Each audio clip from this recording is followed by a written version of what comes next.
Good morning. It's a great day today.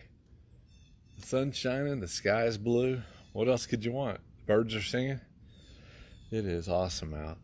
I love the morning, the quietness of the morning, and the peaceful, cool breeze that happens in the morning time. Trust you guys are good today. I hope your day is going to be a great one. I know mine is. I was reading about this blind guy who was a beggar, and Jesus healed him, and he caused a commotion. And it's a funny story. It's in John chapter 9. And think about that. If you're trying to keep it positive yourself and you woke up every day blind, every day you had to go to the city and beg. Maybe you go stand at the intersection and beg. You make your little sign and put it out there, and you just sit and wait for people to give you money. And they trash talk you, they look down at you, they stare at you. But one day you meet this cat, and his name is Jesus, and Jesus does his thing and heals you.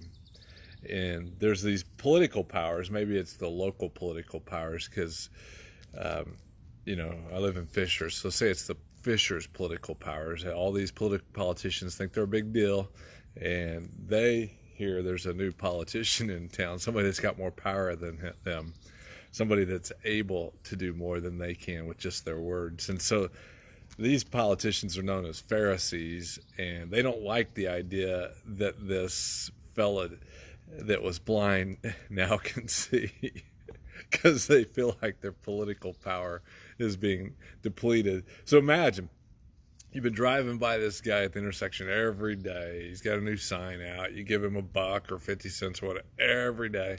And then one day he's not there anymore, and he's going around town, and he can see now. And all the politicians could do was figure out why he could see. Rather than celebrate that he could see, they wanted to figure out why he could see. And their political power had made it so they put a new rule in, and their new rule is if anybody follows this Jesus, you're cast out of the synagogue, which means you're out of the political system. You're not going to get welfare. You're not getting any of those things. So as you read down the story in chapter 10, they chase down his parents because they can't figure out, like, this guy's already poor because he's a beggar, so they chase down his parents, and they want to impoverish them if they can't speak against Jesus. And so his parents, they answer, we know that this is our son, and we know that he was born blind. This is verse 20. And but how he now sees, we do not know. They're getting anxious. The parents are getting anxious because they're getting ready to get cast out of the system. Or who opened his eyes, we do not know. Ask him. He's of age. He will speak for himself. His parents said this because they were afraid of the Jews, the politicians. For the Jews had already agreed that if anyone confessed him to be Christ, he was to be put out of the synagogue. For this reason, the parents said, he is of age, ask him. The parents avoided the whole process, which is kind of funny. They had this kid, who knows how old he is, but he's been blind their whole life, and the parents are still worried more about the system than getting to know the one that healed him. And so for a second time, they called the man who had been blind and said to him, give glory to God. We know that this man is a sinner. And he then answered, whether this man, Jesus, is a sinner, I do not know. One thing I know, that though I was born blind, I now see. This is one of the messianic miracles, that when this miracle happened, it was an indicator to the priests that this may be the Messiah. And so they're aggressively trying to prove that this is not a miracle. So they said to him, what then did he do to you? How did he open your eyes? And this is funny, because he's saying, what, are you deaf? Is what he's saying in the next verse. He answered, I told you already, and you do not listen. Why do you want to hear it again? Do you want to become disciples too? He's saying you guys are deaf. And so, what do you want to follow Jesus too? They reviled him and said, you are his disciple. We are disciples of Moses. I told you guys a couple of days ago, Moses wasn't as big a deal as Jesus.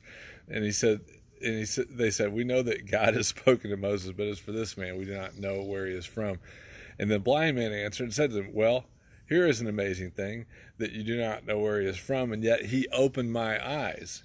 We know that God does not hear sinners, but if anyone is God-fearing and does his will, he hears him.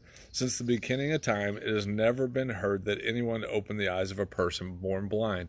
This blind guy is telling him, this is a messianic miracle, and you guys don't even want to acknowledge it. They answered him, you were born entirely in sins, and you are teaching us. And so they put him out. He got off of the welfare system because he followed Jesus. So here's the deal. It's a beautiful day today. It is worthy of following Jesus and seeing what he's about. It may even involve giving some money to a beggar who was once blind but now sees. It may be just as simple as smiling at the day that you have and knowing that the miracle maker is alive and active in your world today. Have a great day, and I hope to see you soon. Take care.